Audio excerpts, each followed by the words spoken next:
la rivalité franco-anglaise domine l'histoire de l'Europe occidentale depuis plus de 1000 ans sur terre comme sur mer, depuis Hastings jusqu'au Brexit. Gérard Blier présente quelques grands moments de cette histoire au micro de Yann Le Perf.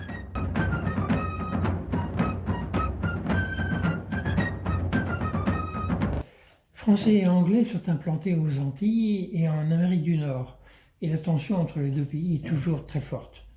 La ville de Québec va-t-elle rester française? Vous avez raison de poser la question. On va y répondre, on va déflorer évidemment l'histoire. Malheureusement pour les Français, Québec va être pris par les Anglais.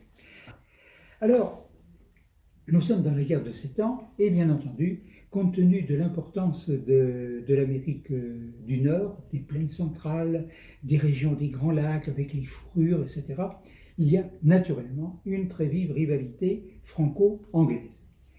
Les Français, il faut le savoir, depuis Jacques Cartier, depuis Champlain, sont solidement implantés au Canada. C'est-à-dire que les Français, au Canada, sont regroupés dans la région de Québec. On voit où est Québec, sur le fleuve Saint-Laurent et dans les provinces laurentines autour du Saint-Laurent. Donc il y a là une population française, c'est une colonie française qui dépend automatiquement et seulement de la couronne de France. Les Anglais, évidemment, sont en dehors de ça. Les Anglais n'entendent absolument pas, bien sûr, que cette situation perdure. Et c'est ainsi que, tout naturellement, comme la guerre de 7 ans commence en 1756, cette année-là, les hostilités donc débutent. Alors, on peut noter que dans cette guerre du Canada, les Français vont être incontestablement, je suis objectif en disant ça, vont être handicapés par rapport aux Anglais. Pourquoi? Eh bien, parce que l'enjeu est quand même important. Pour la France, c'est important d'avoir cette colonie. Pour les Anglais aussi, bien sûr. Bon, eh bien, autant les Anglais font des efforts pour réunir suffisamment de forces afin de gagner, les Français, c'est pas la même chose. Pourquoi? Eh bien, tout simplement parce que le roi Louis XV, ses ministres, ne pensent qu'aux affaires européennes, et pour eux, ce qui se passe au Canada, c'est Voltaire qui parlait des arpents de neige du Canada. Le Canada, pour la cour de Versailles, pour Louis XV, c'est la neige, c'est le froid, ça n'a pas grand intérêt. Ce qui veut dire que, numériquement, nombre de soldats, et matériellement, les équipements, l'artillerie, les Français se retrouvent en infériorité. Les responsables français vont demander, avec angoisse, vont essayer de presser Versailles, pour avoir des renforts, et ils ne vont pas les avoir, ou vraiment au compte-gouttes. Alors que les Anglais, eux, ont ce qu'il faut. Et alors on peut noter, circonstance aggravante, que bien sûr, entre le Canada et la France, vous avez l'Atlantique, et dans l'Atlantique, il y a la flotte anglaise qui monte la garde. En conséquence, même si la France avait voulu faire un gros effort, elle aurait eu des difficultés. Alors, quel est l'objectif majeur pour les Anglais dans cette guerre qui commence donc dès 1756? C'est la ville de Québec. Alors, la ville de Québec, c'est la principale ville à l'époque du Canada. C'est une ville qui est française intégralement, qui est extrêmement prospère. C'est une ville qui est fortifiée et qui est fortifiée sur des hauteurs qui dominent le magnifique fleuve du Saint-Laurent. Les Français tiennent solidement Québec, qui est le cœur de leur petit empire canadien. Alors, en 1758, les Anglais déclenchent les hostilités. C'est-à-dire qu'ils décident, comme ils sont les maîtres des mers, ils décident d'attaquer Québec par le Saint-Laurent. Le Saint-Laurent est un fleuve extrêmement important, donc vous avez la concentration d'une flotte au débouché du Saint-Laurent, et les Anglais vont remonter le Saint-Laurent pour attaquer Québec depuis, bien sûr, le fleuve. Les Anglais sont commandés par le vice-amiral Saunders. On peut noter que cette expédition anglaise, elle est extrêmement importante, c'est-à-dire que les navires anglais sont près d'une cinquantaine, les navires de guerre, parce qu'il va falloir affronter les canons de Québec, donc il y a des navires de guerre, et puis pour prendre d'assaut Québec, il faut des troupes terrestres qui sont dans des bateaux donc, de débarquement. Et le corps de débarquement, eh bien, les soldats qui vont débarquer occupent 119 bateaux. Donc vous avez en premier les bateaux de guerre qui vont affronter, évidemment, les défenseurs de Québec, et vont pouvoir débarquer ensuite, si tout se passe bien, des soldats qui vont jaillir de plus d'une centaine, de plus de 110 bateaux. C'est donc une très puissante expédition. Alors, Québec. Québec est évidemment défendu par un soldat de très grande qualité, c'est le marquis de Montcalm. Le marquis de Montcalm commande donc les forces françaises au Canada et surtout commande celles qui défendent Québec. La garnison n'est pas négligeable, c'est une garnison qui qui rassemble environ 16 000 hommes, mais dans cette garnison, si elle rassemble 16 000 hommes, elle est peu entraînée et l'artillerie est très insuffisante, ce qui fait évidemment que ça va peser assez lourd.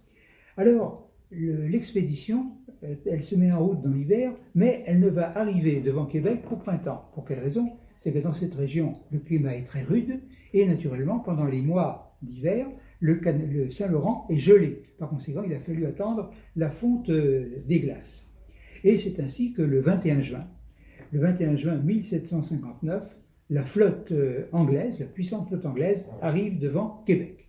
Et là, évidemment, c'est un siège. Alors, c'est un siège original, c'est-à-dire que Québec, ville fortifiée, est attaquée un peu par la terre, mais surtout par la mer. Ce sont les bateaux anglais avec leur puissante artillerie qui vont essayer, évidemment, de détruire les défenses de Québec. Et c'est ainsi qu'il va y avoir, pendant de longues journées, un très fort bombardement de l'artillerie. On estime que des milliers de boulets vont tomber sur Québec, propageant les destructions, les incendies et tuant évidemment beaucoup de monde.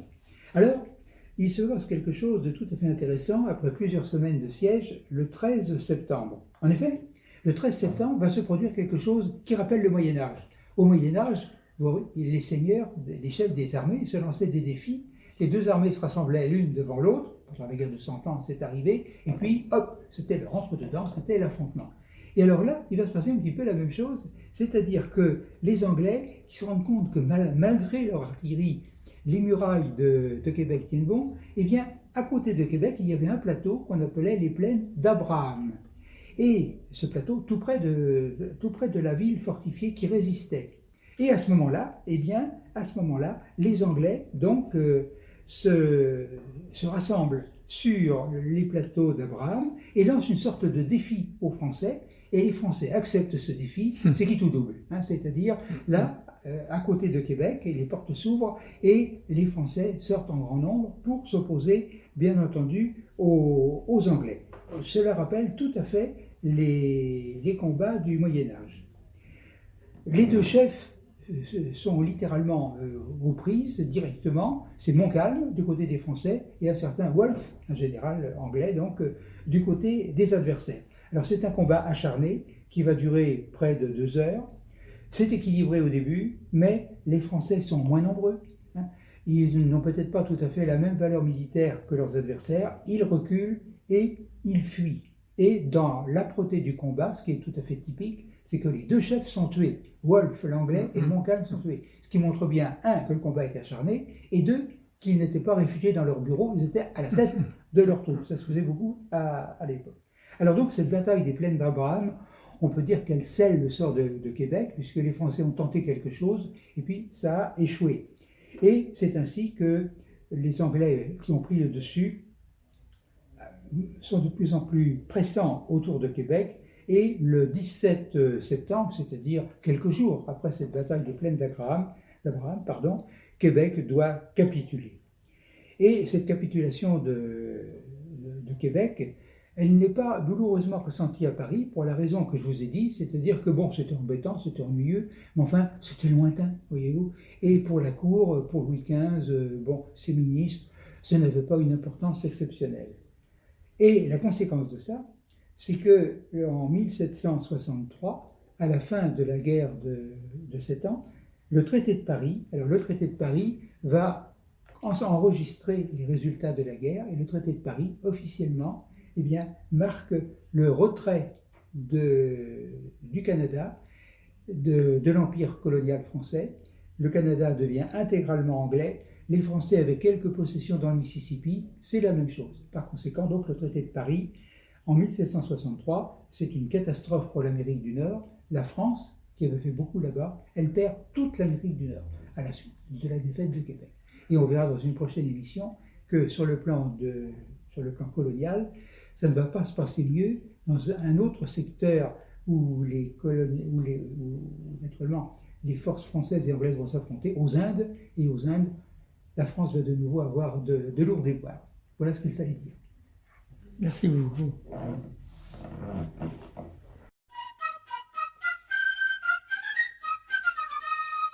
La rivalité franco-anglaise domine l'histoire de l'Europe occidentale depuis plus de 1000 ans sur terre comme sur mer, depuis Hastings jusqu'au Brexit.